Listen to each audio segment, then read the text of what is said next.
All right, everybody, here we go. You're all done with Olav Veltus's text. You're all pretty much wrapped with the market book. So now we are free to enter into a conversation about the meaning of artwork and the value associated, or various value systems associated with artwork.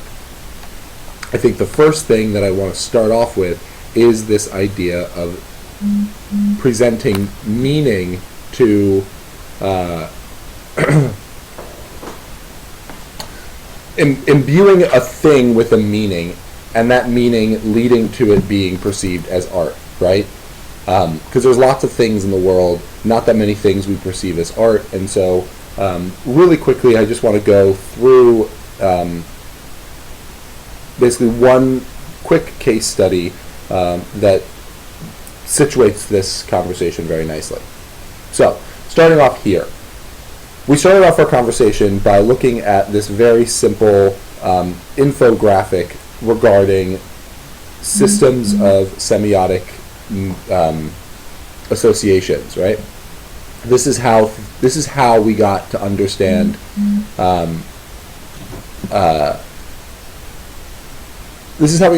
pricing, by explaining to you in this system, a system that is defined more by this,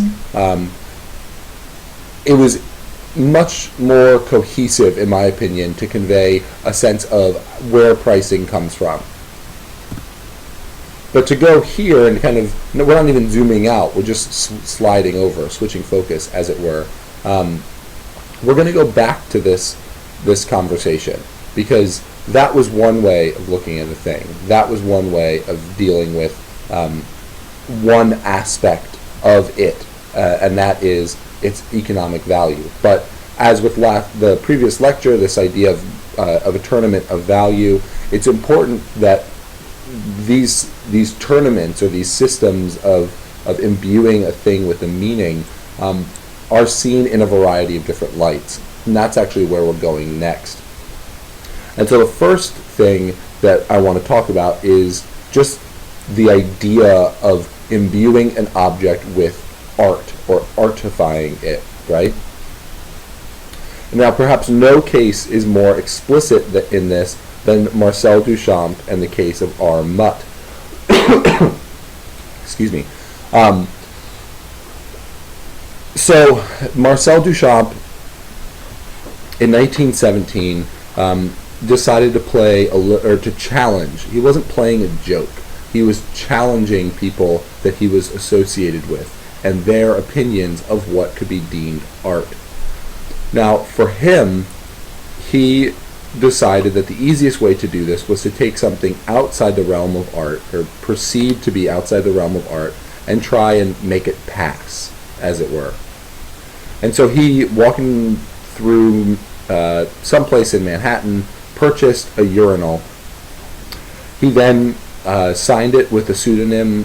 He only ever used R. Mutt this one time. He did have other pseudonyms, most famously being Eros C'est la Vie, here imaged as the model in an advertisement not an advertisement, but a label, on a perfume bottle, a fake perfume bottle.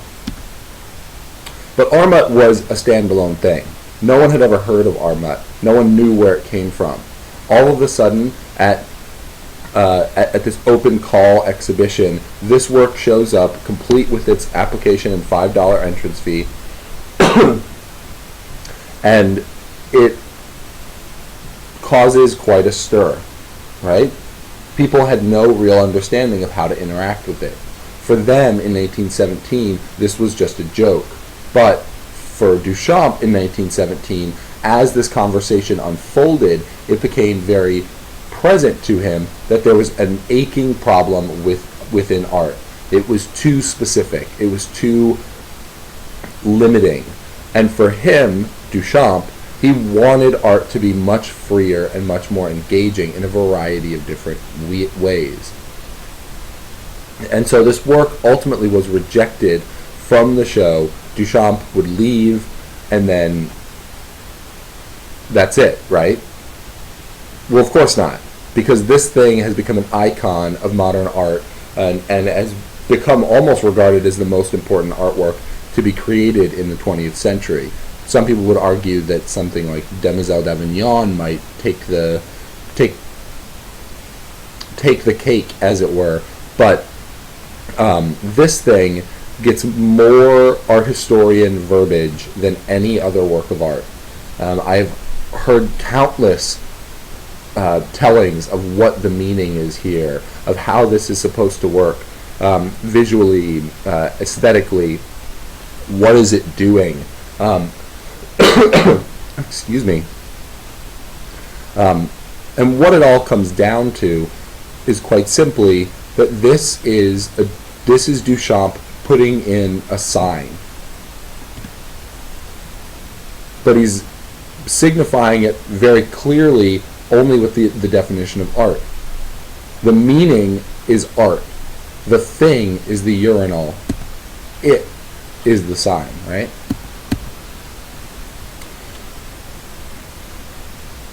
Here's another picture of it. It's also a slightly different urinal. The thing with this urinal is, I believe the original was destroyed close to the year it was rejected from the Salon, or not the Salon, the Society of Artists. But Duchamp was cool with people making a few different versions of it. One of the people that he was okay with doing that was Alfred Stieglitz. Stieglitz was very interested in the work of Duchamp. He knew Duchamp well. He was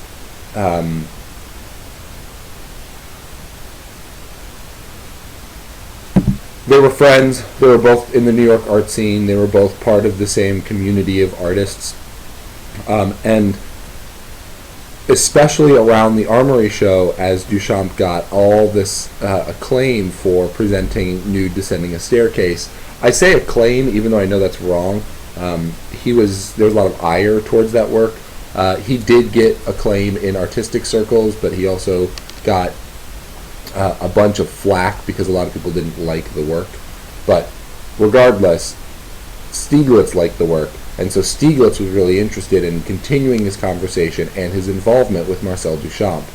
And in 1917, when he had a conversation with Mr. Duchamp about this work and ended up bringing it into his gallery, 291 in Lower Manhattan, Stieglitz knew that in some way he had to present this thing as art. How do you make it as art, right? Look at this. This picture, gray background, right? There's not much happening here.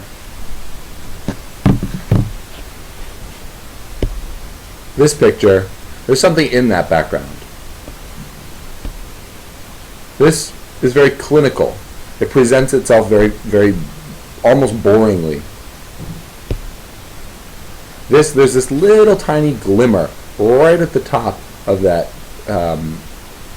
of the thing. I don't know exactly what to, the bowl maybe, and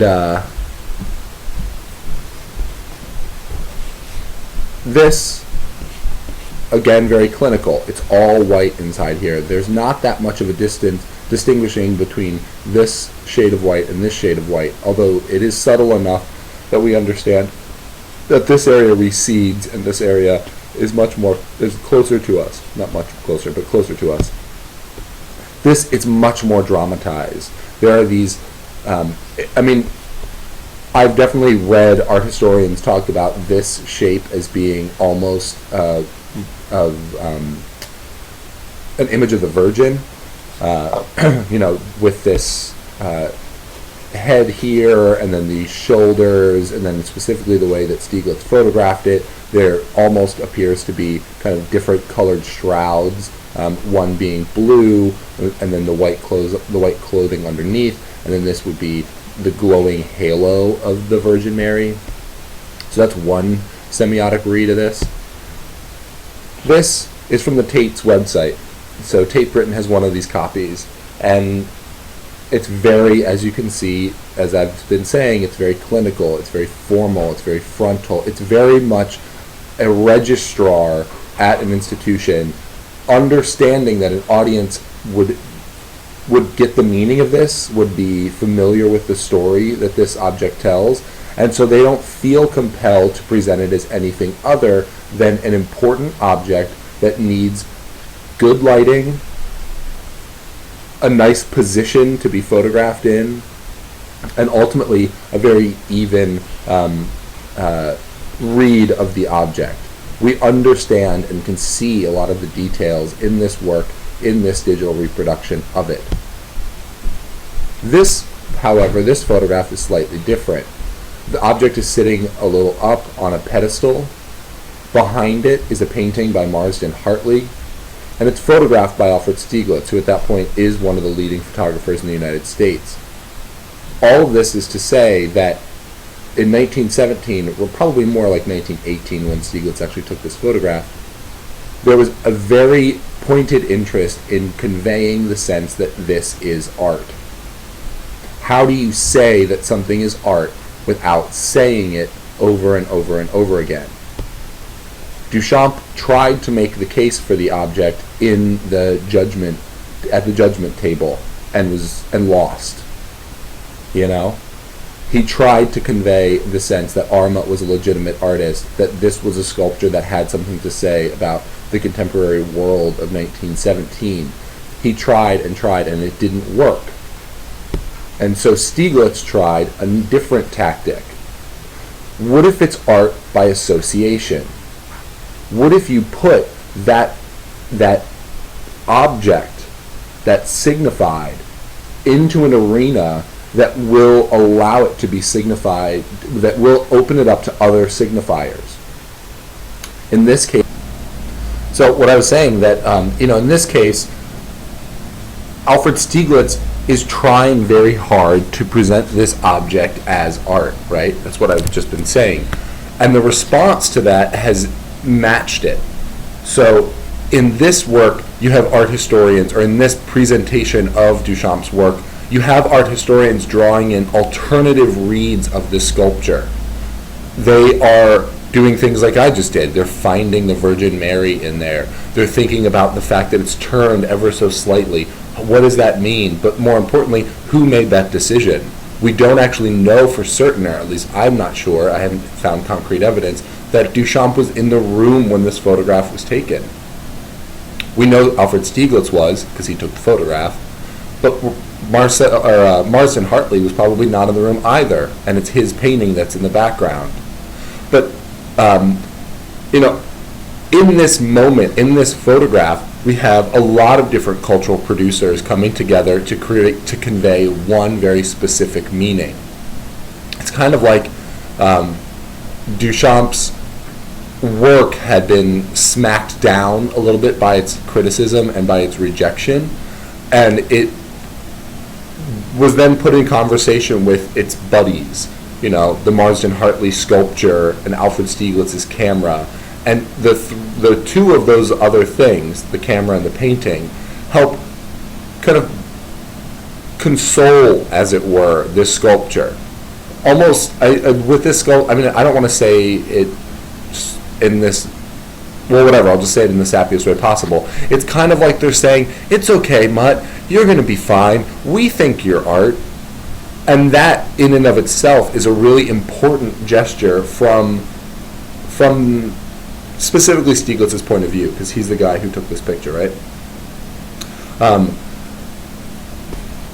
Whereas in a work like this, or a presentation of a work like this, it's much more from the historian's perspective.